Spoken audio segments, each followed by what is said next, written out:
a rider into the bill that funds the Centers for Disease Control that says that the CDC is prohibited from even collecting data on gun violence in this country. That's what they do, and that's wrong.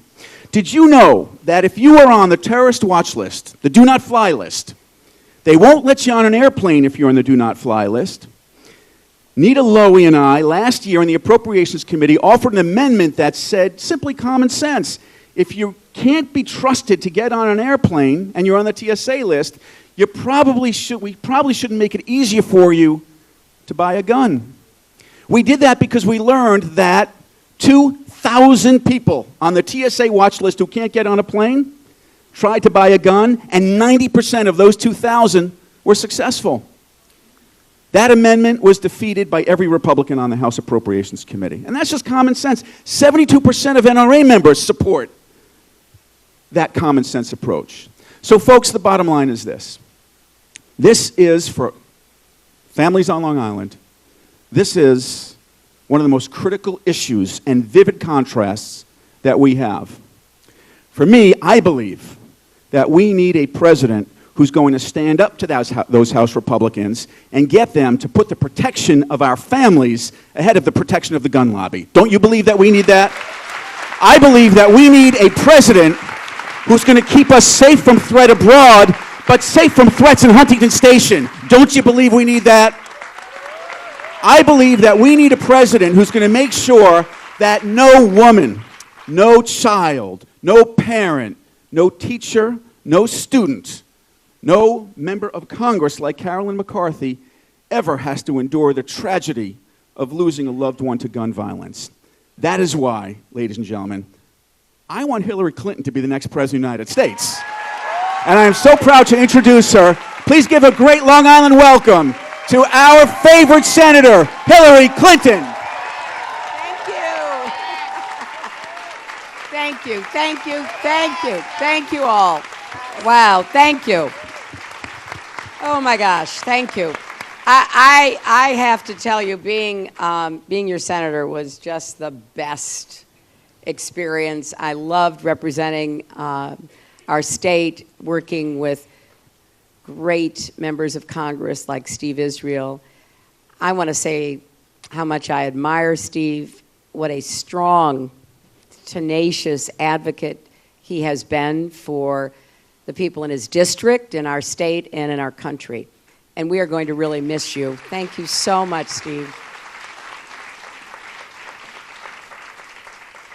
I am happy to be here for any reason, but I love coming to Long Island. But this is an occasion to tackle a very serious issue that deserves as much attention as we can possibly bring to it.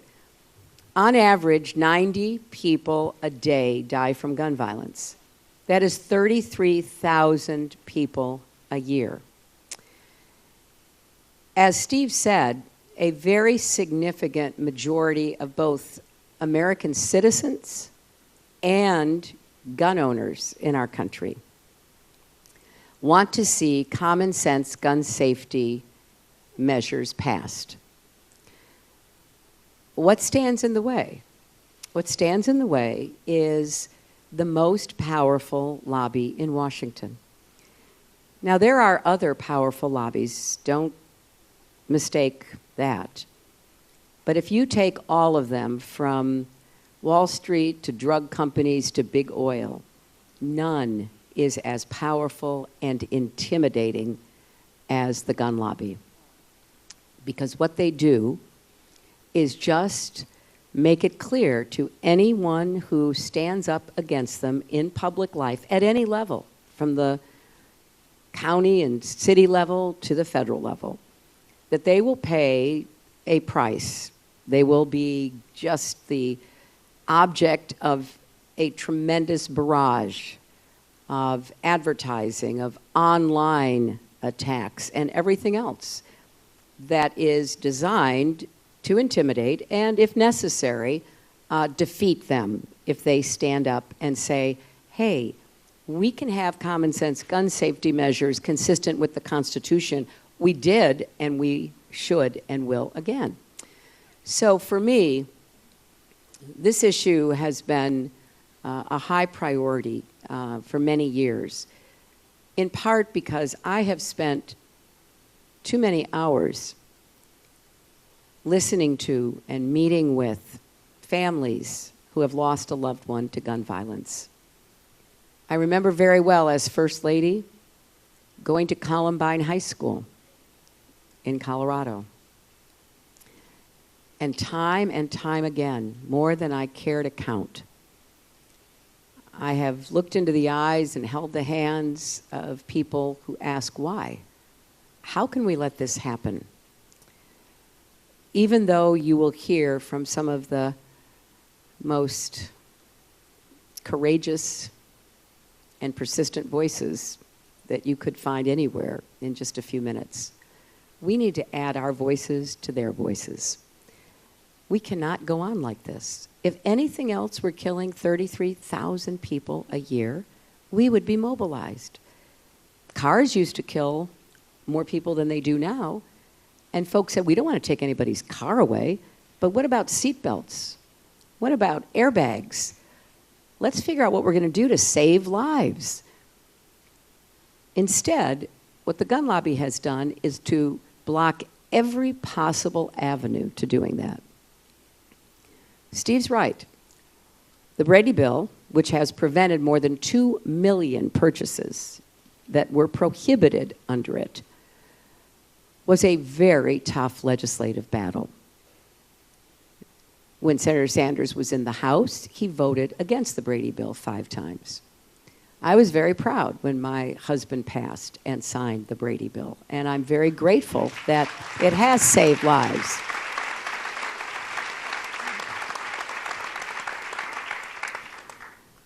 And we have a very common sense agenda. We want comprehensive background checks, and that means close the gun show loophole, close the online loophole, close what's called the Charleston loophole. And let me just say why it's called that. This is another feature that Senator Sanders voted for, and that was to limit the number of days that could be spent trying to conduct a background check. Now, some background checks are quick and easy, but some, you have to try to gather up all the information. The killer in Charleston, a young man filled with racist hatred, went to buy a gun. At the end of 3 days, the background check was not completed, but the seller had to sell him the gun. Within 24 hours, they found he should have been prohibited from buying that gun. He took that gun, he went to the church in Charleston, the Mother Emanuel Church. It was a Wednesday. There was a Bible study class going on.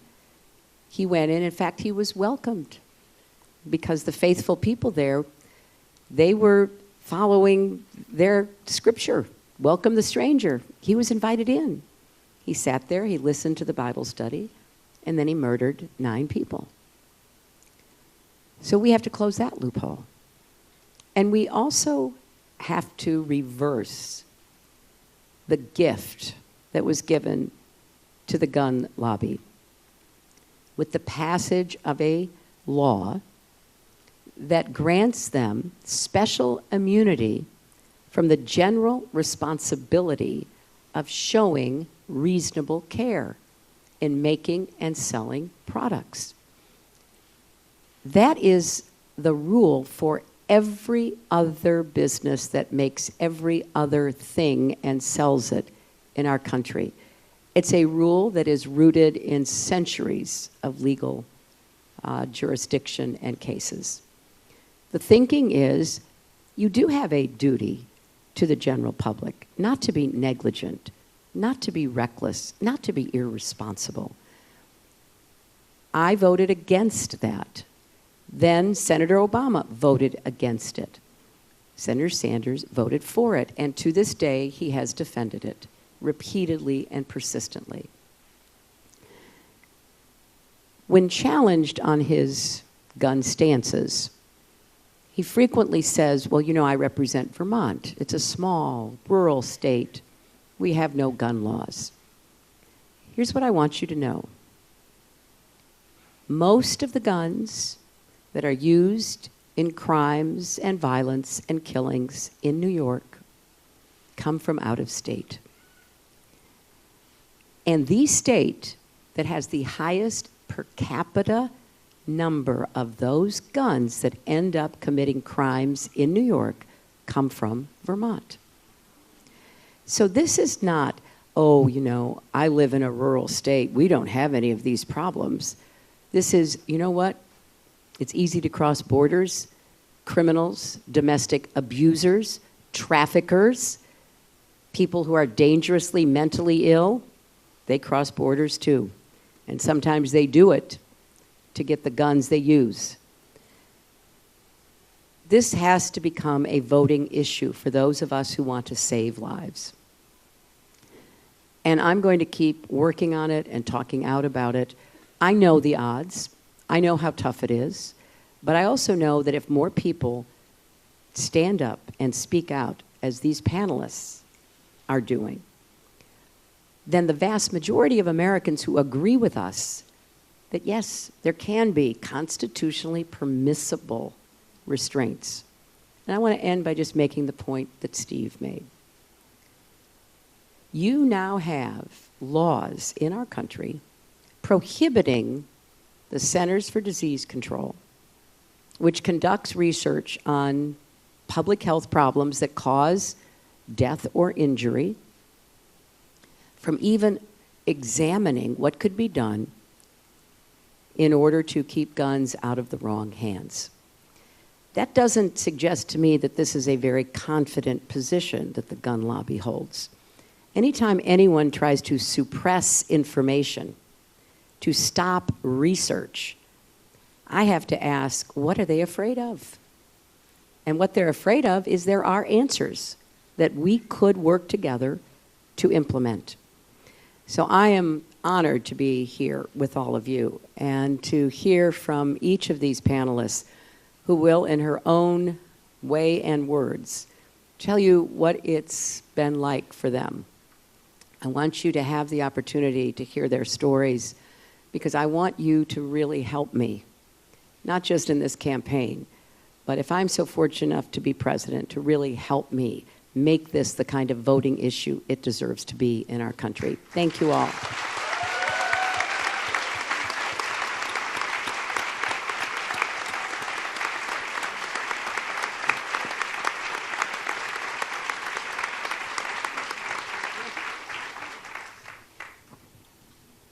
Thank you, Secretary Clinton. Let's open it up to our panelists. I know that Secretary Clinton has to be in Melville in a fairly short period of time, but we want to make sure that you have all the time that it takes to talk about your story. Do you want to open up with Rita? Sure. Who served on the Hempstead Town Council back when there were Democrats on the Hempstead Town Council. Thank you. Thank you for having me here. It's overwhelming what a crowd can be drawn on a day's notice, but when the issue's that important and who is here is that important, so I think that just overwhelmed. February 18th, 2007, my daughter Carol's 20th birthday, which should have been a celebratory time in my family's history, became a nightmare that we all who have children, and those of us that don't have nieces and nephews know the biggest fear that could ever happen is a policeman showing at my door and handing me a phone number to call the police department in Tempe, Arizona. I sent my daughter, because she just loved Tempe, Arizona, she wanted to go to Arizona State University. And although it's far from New York, I thought what a great opportunity for her to be in this beautiful part of our country. We went out there, she looked at this school, and she said, "This is where I belong." So although it's a bit far, I knew for my daughter this was the right fit for her, and off she went. And it was in her sophomore year that a roommate of hers had a boyfriend and a tumultuous relationship, and there was a lot of arguing back and forth, and my daughter would say to her roommate, "He treats you like crap. You're a beautiful girl inside and out. Why are you dating this dirtbag?" And she made it known to everybody that she did not like him. And one day, after drinking and drugging on the murderer's part, he took his 2 guns And at 4 in the morning, after my daughter and her best friend came back from a birthday celebration, he shot her in the head. He shot Nicole in the stomach. And then on his way to shoot more of Carol's friends, he put the gun to his head and he killed himself. You have no idea because you hear this every day on TV. Every day, people, children, every day there are murders. But it's on TV. It's not mine, not yours. And then one day, it was my daughter, her best friend. And now, instead of celebrating her 20s, I'm burying my daughter. I no longer have a daughter. My sons no longer have a sister. My parents no longer have a granddaughter. My brothers and sister no longer have a niece. She was so special to every single person, every friend that she had. And now Carol and Nicole, girls that went through school together, high school together, are now being buried together. And that's where they are today. They are buried together in the cemetery. Although the murderer, and I never use his name because he was just that, a murderer, he was suicidal. And he called the police, and he called his mother, and his mother knew he had guns. One gun was his rite of passage, a birthday present when he turned 13. Okay, a bit young for me to think that somebody should be responsible enough to own a gun, but I think on his 15th birthday he received the second one. And when he turned 21, he told his mom, "I'm legal now to carry in Arizona. Please send me my guns." And she put them in the U.S. mail. Another thing that you are not allowed to do. That is supposed to be illegal. And she mailed him his guns. And when he was calling people and saying to the police and to people, "I'm suicidal, I don't feel right, I don't feel right," nobody took away his guns. His mother said to him, "Should I take away your guns?" He said, "No, I'm going to be okay." I often think about that because can you imagine if she just would have taken away those guns, my daughter would be alive today and Carol would be alive today as well. So there's a lot of different stories on how people are being killed by guns. But it's the attitude that I have taken offense with. I do not want to hear how you feel sorry for my family. And I'm glad that you want to give me your prayers. But your prayers are not going to make changes. But your anger is. You feel for me. You feel that I no longer have my daughter here. And my sons have been fortunate enough to get married and to offer me a beautiful 4 grandchildren. But every time I see them, I know that my daughter is not here to enjoy her nieces and nephews. All because of one night of drinking and drugging can turn something that should not have happened into something that did happen. When this first happened, I spoke with Carolyn McCarthy. Of course, I went to her office. This is what we do. We get involved. And she said to me, "Rita, 10 years I am in Congress, and I can't get child safety locks approved on guns. What do you think you can do?" And I said, "You know what? I can understand that there's not much I can do at this end, but at my end, I could be as noisy as I possibly can." And that's what I do. I am Thank loud. you, Rita. Thank you. So I thank everybody here for coming, but it's just not enough to be sending the prayers. We have to take action.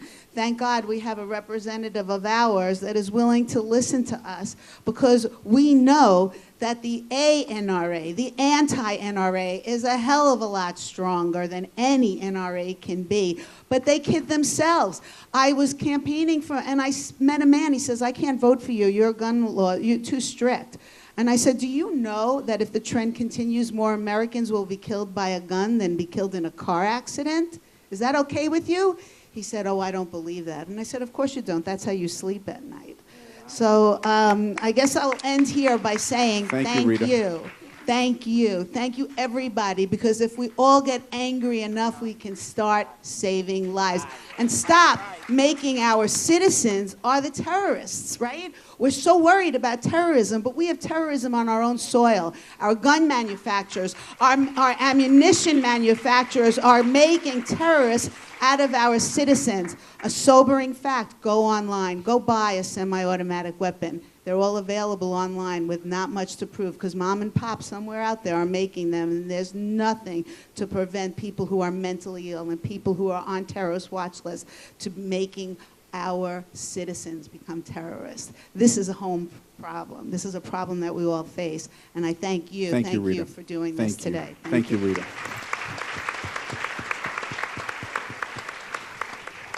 So hi, my name is Marie, and you have a Brooklynite in the house, and it's an honor to be here. Honor to be here. My story is slightly different, and I'm going to speed it up because I know you have a busy schedule. So my nephew was killed on November 11, 2008. This is his picture right here. His name is Pierre-Paul Jean-Paul Jr.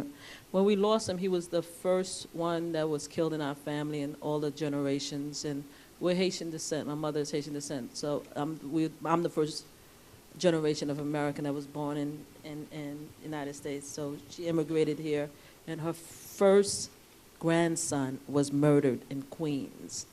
So if the candidates want to talk about immigrants, they need to look up my story and my family's story. We work hard to be here. But when he got killed,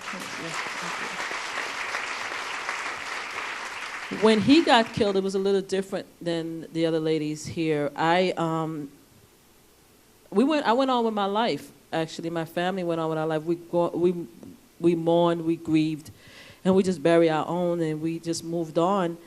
And it's not that we forgot about him, but this wasn't something that I looked to do.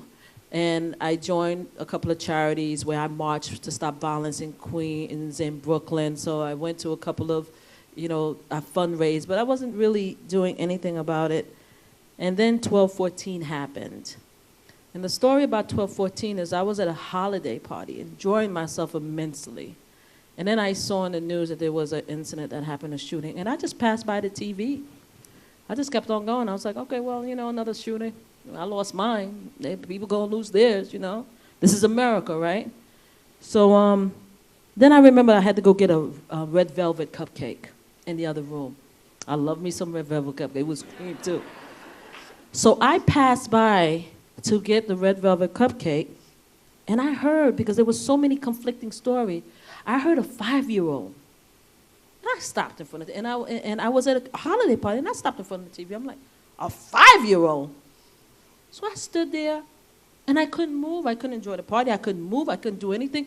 I mean, the death of my nephew was the most devastating thing that could happen to the family. That 5-year-old that's my granddaughter. And that's when everything pivoted for me. I'm like, okay, enough is enough. I'm going to have to do something. This is ridiculous. A 5-year-old could go to school. 26 human beings could be lost in an elementary school. And that's just in Newtown, which is a beautiful location. It happens in my community every single day, every single hour. It took Newtown to make me motivated, because now I'm a gun safety advocate, and I'm part of several organizations. Really one organization, but I represent a lot of other organizations. But I'm officially a gun safety advocate. But it took that to trigger my, my thought to move and to prosper. But when I thought about it, after I became a gun safety advocate and I started telling my story over and over again, one of the things I could tell you is I'm a Marine Corps veteran for Desert Storm. And even though I didn't go, thank you. And I wasn't boots on the ground. I actually served down here, actually in Camp Lejeune, because my war, believe it or not, was a small war, right? It only lasted 3 months. So by the time I was supposed to fly out, the war was over. We were lucky. But when I was in North Carolina, I had to carry an M16 because we thought they were coming to America. So we actually had to drill with M16, and I'm a sharpshooter. So let me just make it very clear. I'm a sharpshooter, I'm a believer of the Second Amendment. I will fight for the right of the Second Amendment because I'm a Marine and I serve my country, and if I have to serve my country again, I am gonna get, a rifle if I have to. But I don't live the life with a gun. I chose not to live that life because I have children and I have grandchildren, and I made that decision that I don't want to have a gun. But I'm not going to stop somebody else who wants to have a gun. But we need gun safety regulations. It's ridiculous. Too many people are dying out here. So I just want to end to say November 11th is a very important, the day he died is a very important day for me every year because I march on Veterans Day. And every Veterans Day I have to remember that I lost my nephew. on the Veterans Day. Thank you very much for your time. Thank you. Erica? Hi, everyone. Thank you so much for joining us today. It is an absolute honor to be here. My mom was Dawn Lafferty Hochsprung, the principal of Sandy Hook Elementary School.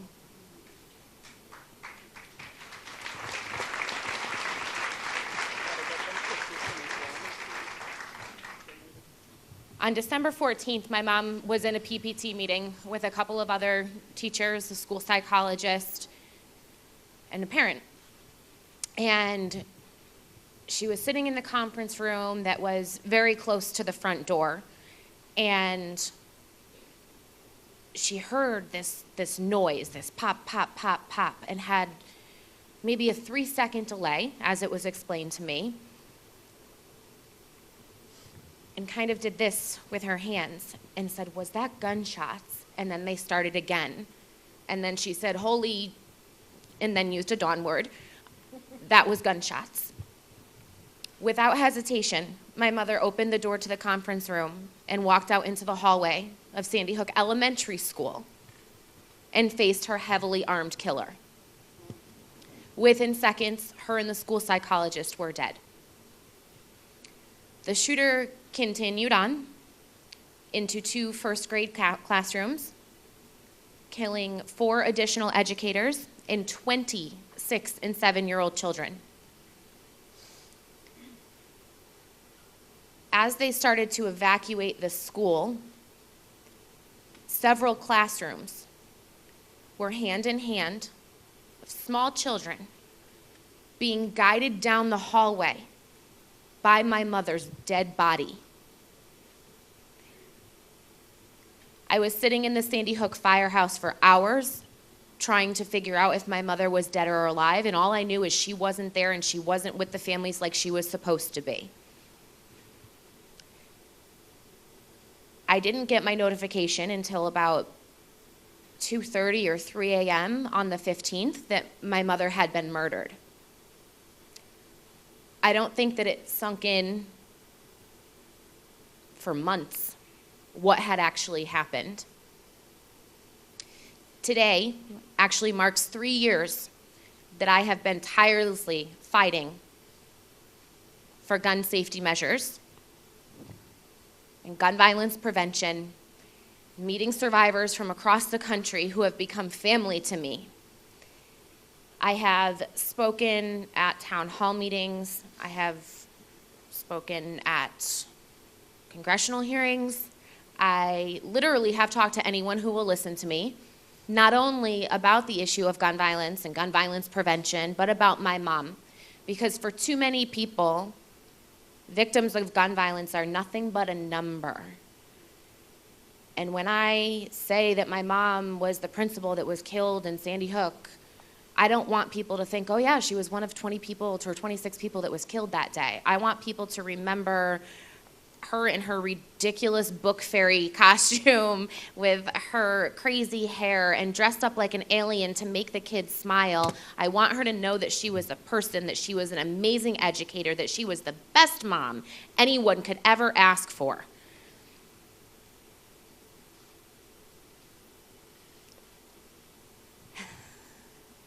My mom would be so proud of everything that I have done, and I know that. She never wavered in her ambition to become an educator and to improve the lives of the children in her schools. And I'm doing that now on a bit broader of a scale and doing everything that I can to improve the quality of life for everyone, to make sure that no one has to receive the news that I received that day. And I am going to do everything that I can to make sure that going forward, all of our elected officials, specifically our future President of the United States, will be elected and will continue in this fight with us. Thank you, Erica. Natasha? Good afternoon. afternoon, everyone. My name is Natasha Christopher, and thank everyone for having me. Like Marie, I am an immigrant, and I'm proud to be an immigrant. Because I know my mom and my dad did everything possible so that I could have the best future.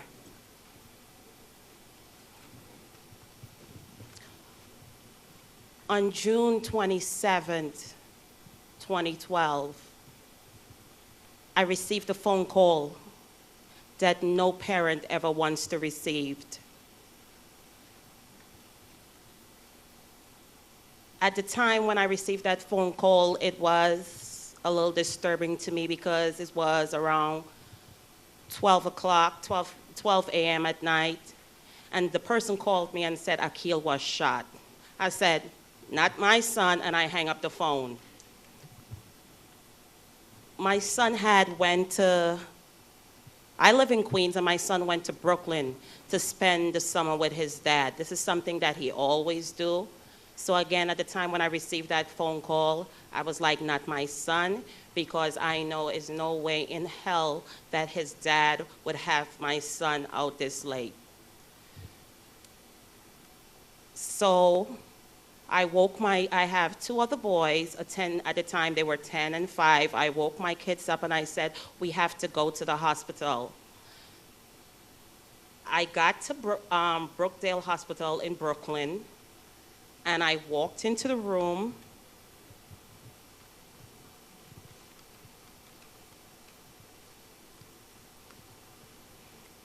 And I remember every single detail, every single thing about that day. I walked into the room and all of my family members were there. And as I was walking, I was like, where is Akil? Where is my son? Where is my son? So as I'm getting closer,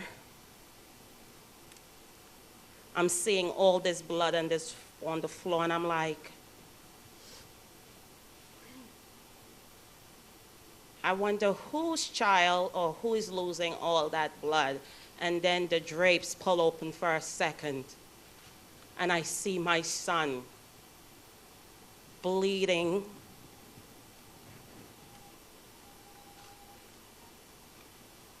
The next couple of hours was a daze. I remember getting into an argument with my ex-mother-in-law and his dad. Why was my son out this late? Why? What the hell happened? Who did this to my son? And then I fainted. Then I woke up and they had my son in intensive care. So for 14 days, I laid on a hospital floor by my son's bedside, watching my son fighting for his life. And the person who put a bullet in the back of my 14-year-old son's head, I want everybody to know, because most of you out there are parents. This bullet lodged into the back of my son's head and pushed his tongue out of his mouth. And for 14 days, I laid there pleading with God, begging with God, take, my life for his life. I already live life. If you save him, I would die. Because that's what any great mother would do for her child. And then on July 10, 2012, the doctor came to me and she said, Natasha, it's time. And July 10th is the day my son was born. So my son died on what would have been his 15th birthday. So I gave birth to this amazing child who loved life, who was a high school kid, who loved family, who had hopes and dreams, already knew what he was going to do with his life. He wanted to be an engineer. He was going off to college. And you know why I'm angry? Because my son was only 14, and at 14, he went to a high school party If he was in my care, I tell everyone he was never going to attend a high school party so late. But my thing is, my son should have made it home that night without someone putting a bullet in the back of his head. And today, his case is still unsolved. No one has ever been apprehended. But I have decided to take this pain and the anger I feel, and I fight for common sense gun laws.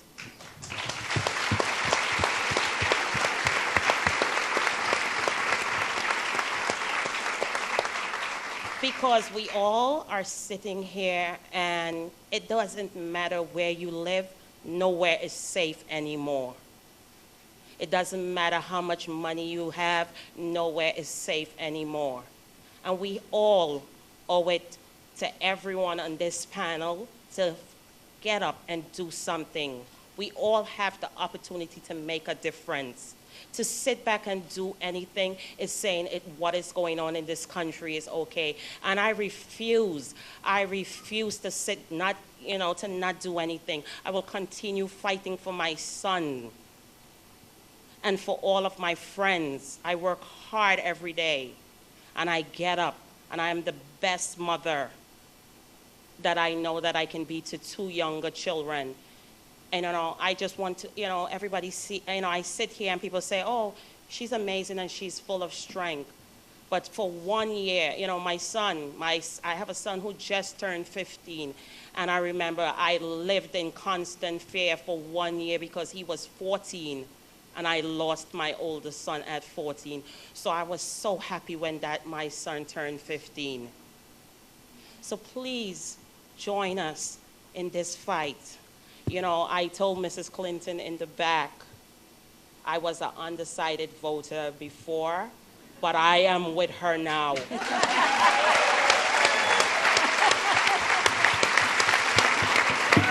Thank you, Natasha.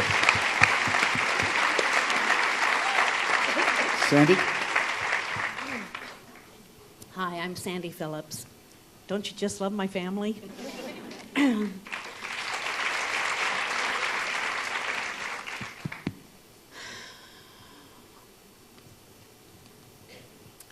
My nightmare began 4 years ago almost. It'll be July of this year. It'll be 4 years, July 20th.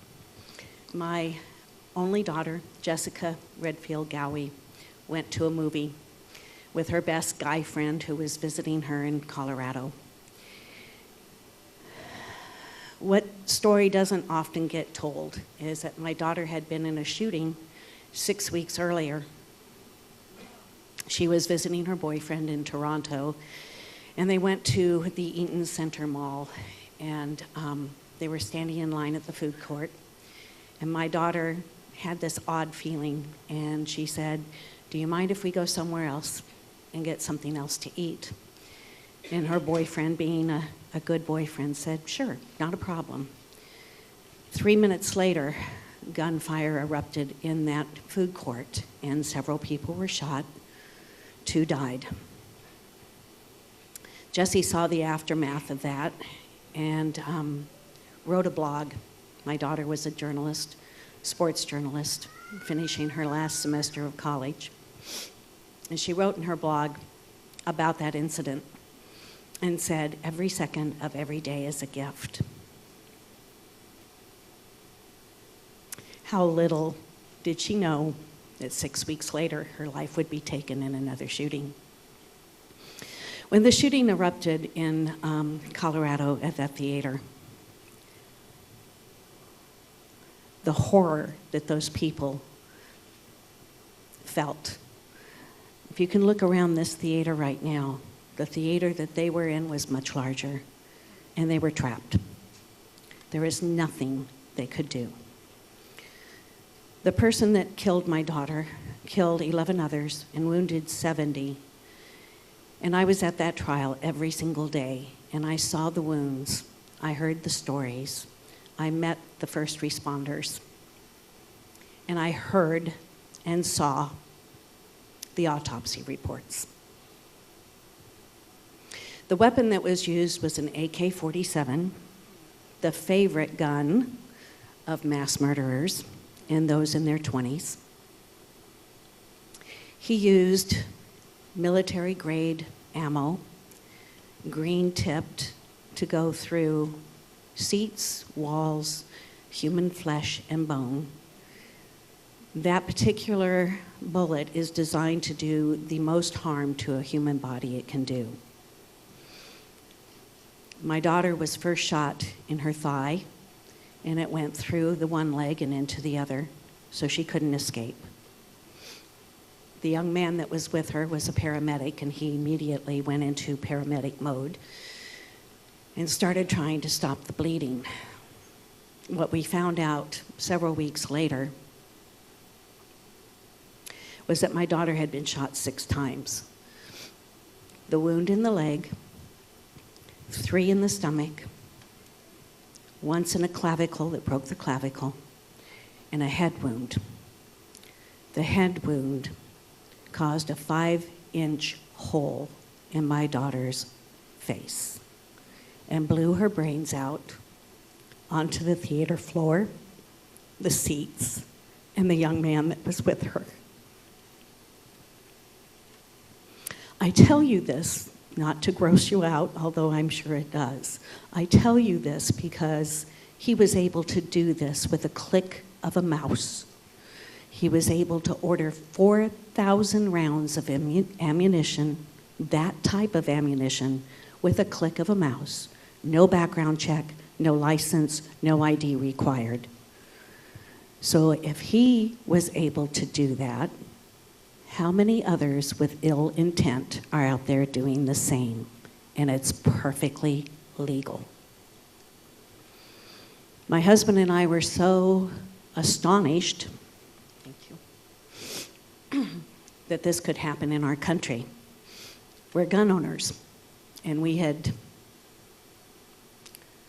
believed what the NRA has sold for so many years. And once we found this out, we said, well, something has to be done. So we filed suit against this online dealer. And on the first motion, the judge dismissed our case and said that we must pay $200,000 to the online company that sold the ammo. This is true. It was $264,000, and he was kind enough to reduce it to $203,000. So we are left with that and are declaring bankruptcy because there is no way on God's green earth I'm giving that company 1 penny.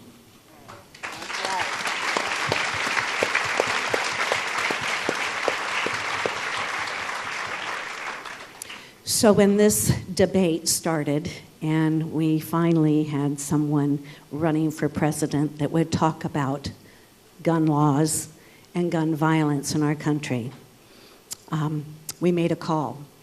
We made a call to Bernie Sanders. It did not go well, which is why I'm here today, because our future president, Madam President,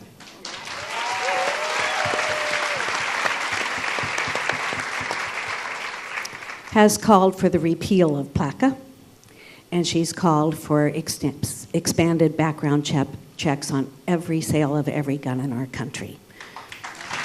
Thank you. But as the rest of my family has said today, it takes each and every one of you to stand up. This isn't just our issue. This is your issue. You are 1 degree of separation from this being your story, and you do not want to walk in our shoes. Thank you.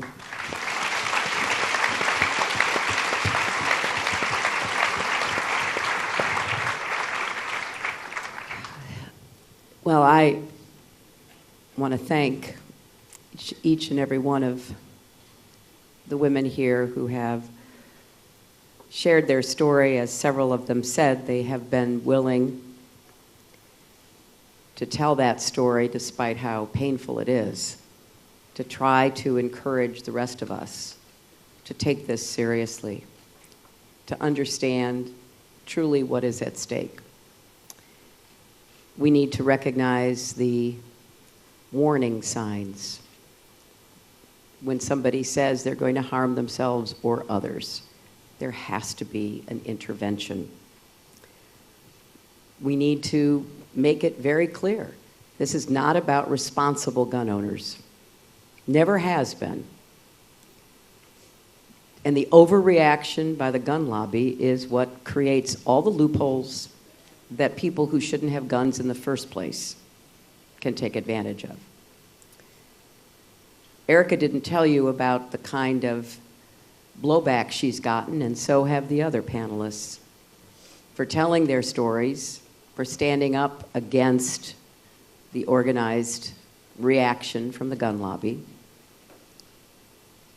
So they are really putting themselves out there, willing to do it because they want to make sure that insofar as it's possible,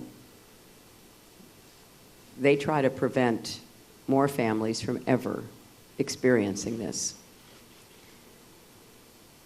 One of the challenges we face when you have a killer of a 14, soon-to-be 15-year-old young man is we have to be able to trace those guns.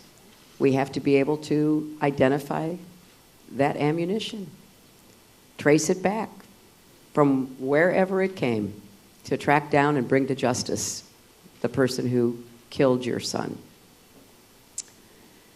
And the Phillipses' story is such a clear example of why this immunity provision, which is what led to the dismissal of their lawsuit against the online seller of that ammunition, was thrown out, and gave an opening to the NRA, which had defended the suit on behalf of the online site, to once again intimidate and to say to the judge, this couple should have never brought this suit because we have a law that gives special immunity to gun makers and sellers online, offline, anywhere. So impose attorney fees on them for trying to not ask for money. Their lawsuit was to get an injunction, which didn't ask for a penny for them, to try to prevent this online seller from continuing to just send whatever was ordered to anybody. And so instead, the NRA got the judge to impose more than $200,000 in legal fees. These are the real stories. These are the gaps in the law and in our reactions and our behaviors that allow this to continue. And so I, again, want to not only thank each of our panelists and my friend and former colleague in the Congress, Congressman Israel, but to thank you for coming. Because I think there's a role for all of us to play in this. You know, one thing that the NRA does very effectively is to get people so upset, anxious, frustrated, nervous about this fantasy that their guns are going to be taken away, which is absolutely a fable. But they get people wrought up. And then they basically say the only way you can stop this is to vote against anybody who wants to take action to try to keep guns out of the wrong hands. And that becomes the single issue voter that they have been grooming and supporting all of these years. Now, most of us here, we care about a lot of issues. You know, we care about jobs, the economy, education, healthcare, you name it. We care about a lot of issues.